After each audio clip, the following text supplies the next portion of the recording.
What's happening, everybody? Welcome back to Sforgo. And today we're going to try to have a little fun with Hyperion to see just how bad he's going to be, because I can pretty much expect that he's going to be bad. This character hasn't really been any good, even when he got this cell-shaded uniform, which was a complete failure, right? And it's honestly pretty awesome to know that we are going to be getting a uniform for him. We know that he's going to be getting a tier 3, so he's actually going to be relevant in more game modes like World Boss Legend, the dispatch missions, and so on and so on. And what I'm really curious about is, how strong is he going to be? Is he just going to be relegated to a leadership? Because that's pretty much what he is right now. And the only thing that's going to change when he gets the uniform, if he isn't that good, is that he's just going to be a leadership for other game modes that he isn't applicable for currently. Now, Hyperion is a character, I mean, he's pretty much Marvel's version of Superman. He's a character that should absolutely be on another level. Some of the things this guy has done in comics has just been outlandish. That's actually in continuity. I mean, right now he has, almost 30,000 energy tag, actually close to 29,000. We do have the leadership tag, which is pretty awesome. I mean, that's something he's going to be able to take advantage of whenever he jumps in World Boss Legend, or really just in the regular World Bosses. His stats actually look pretty good. I mean, I pretty much have max attack speed, critical rates at 65, critical damage at 196, max ignore defense, max skill cooldown, which is always good. I don't have any Urus on him, and this is a character that, it's pretty much just a Shadowland character for the most part. It's pretty much all he's ever been.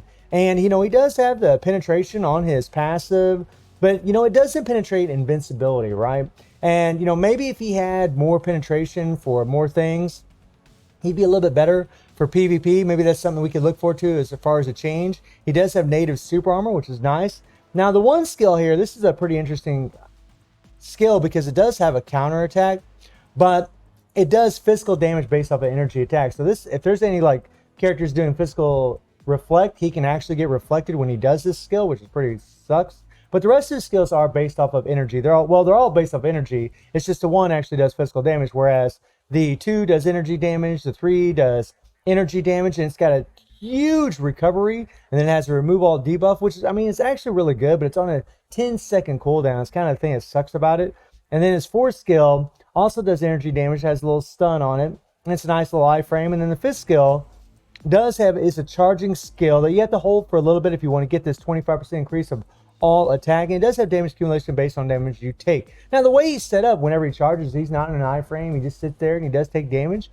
And, but he just damages just crap, right? It's just terrible. And then his passive gives him an 8% recovery of max HP heal, which is pretty cool. That's actually really nice that he has this, especially on top of having the recovery on the 3rd skill. And then he has that crazy leadership, right? And then he's got the stage 6 Power Ranger Sev. We just have a critical damage with 140% damage proc. And his uniform is just at normal. As far as his uniform effect, it gives him critical rate increase by 15%. So that helps out max out his stats a little bit easier. Really looking forward to Hyperion. Really hoping he's going to be strong, because I'm telling you right now, after what you're going to see today, he's bad. And since, he does have leadership, we'll use White Fox. We'll go ahead and use Waves. So we're going to get an extra 100% damage to super villains. We're going to get an extra 10% all attack from having White Fox on there, along with his leadership that gives him 45% all attack. It says easy, but you're going to find out it's not that easy. We're even going to use a healer, and we're going to use all these damage to super villain strikers along with a debuff here with an ancient one. All right, so we're giving him all the advantages that we can, and yeah,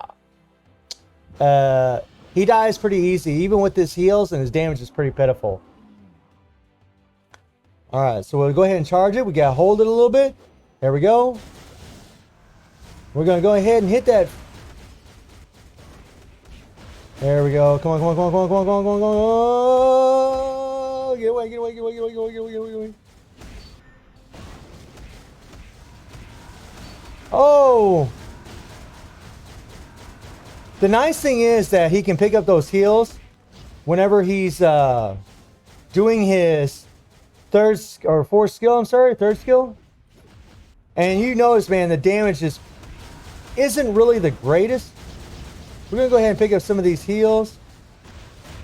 Now, there's a moment at the end of the 3rd skill where he can actually take quite a bit of damage. Okay, and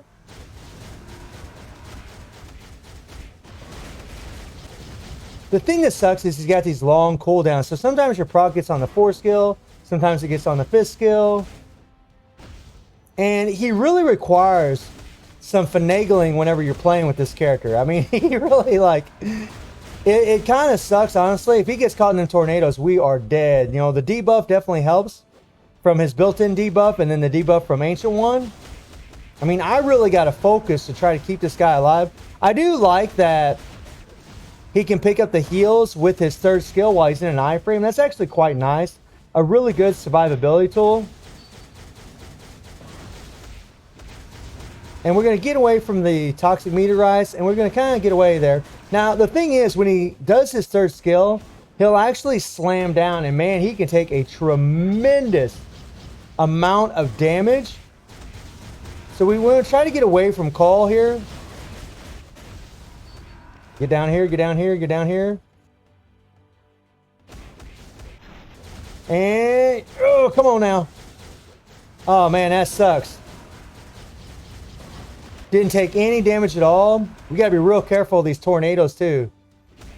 I mean, you know, his damage is pretty bad. He isn't getting it done at all, even with all these buffs. It's pretty pathetic, honestly. We're probably gonna end up dying, I'm sure. I mean, if we get bled even once and he doesn't debuff it, we are up a crap creek.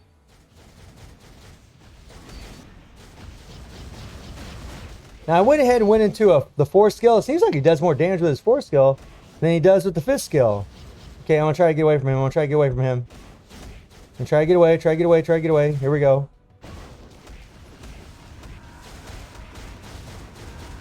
And yeah, he definitely does pretty good damage with his fourth skill. Not bad at all. Okay, run, run, run, run, run, run, run, run.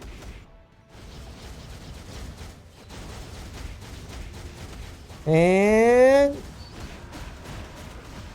oh, get away, get away, get away, get away. We do not want to get hit by the purple. He is not in an iframe when he does that fifth skill. So he can take a lot of damage. We want to get away from the tornadoes there. Oh, that was some pretty good damage. Not bad there. I mean, you know, we're doing our best here. And while he's still got that little bit of invincibility up, it's really when you want to hit the fourth skill, so he doesn't take a lot of damage there.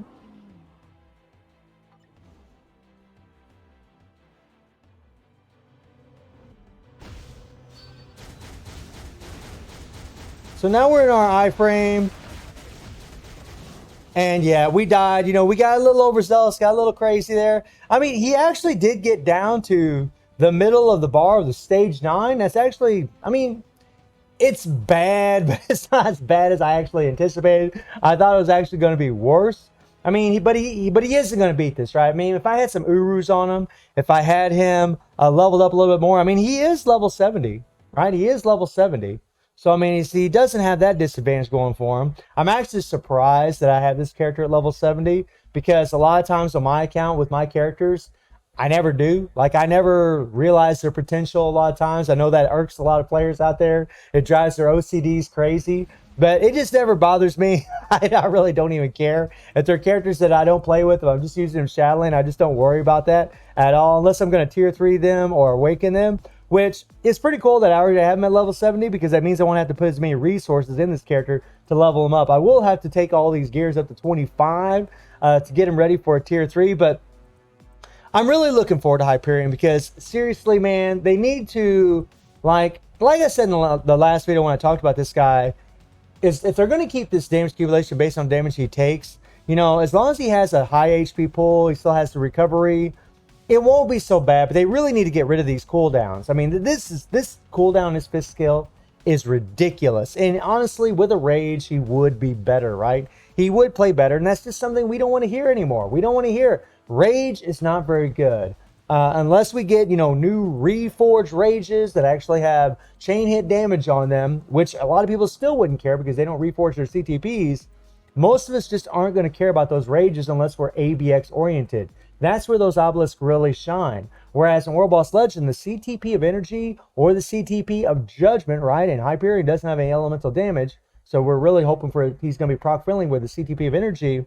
That chain hit damage just synergizes really, really well with Pierce. I mean, once you start getting Pierce, I mean, even 2% Pierce It makes a difference. Once you start getting over 10% Pierce, you see an even more of a difference when you have more chain hit damage with that Pierce. And it makes these kinds of characters just have a lot more damage. So I'm really hoping they get rid of the accumulation, really hoping he has larger attack buffs instead of this 25%. It is nice he has ignore target dodge rate. I kind of hope that he still has that, because that'd actually be really good for Null. I mean, just picture it. If he has this ignore target dodge by 40%, right, and this lasts for 8 seconds, and then you drop the cooldown on the 5th skill, and then have a CTP of energy with ignore dodge, then he's pretty much going to have about 80% ignore dodge.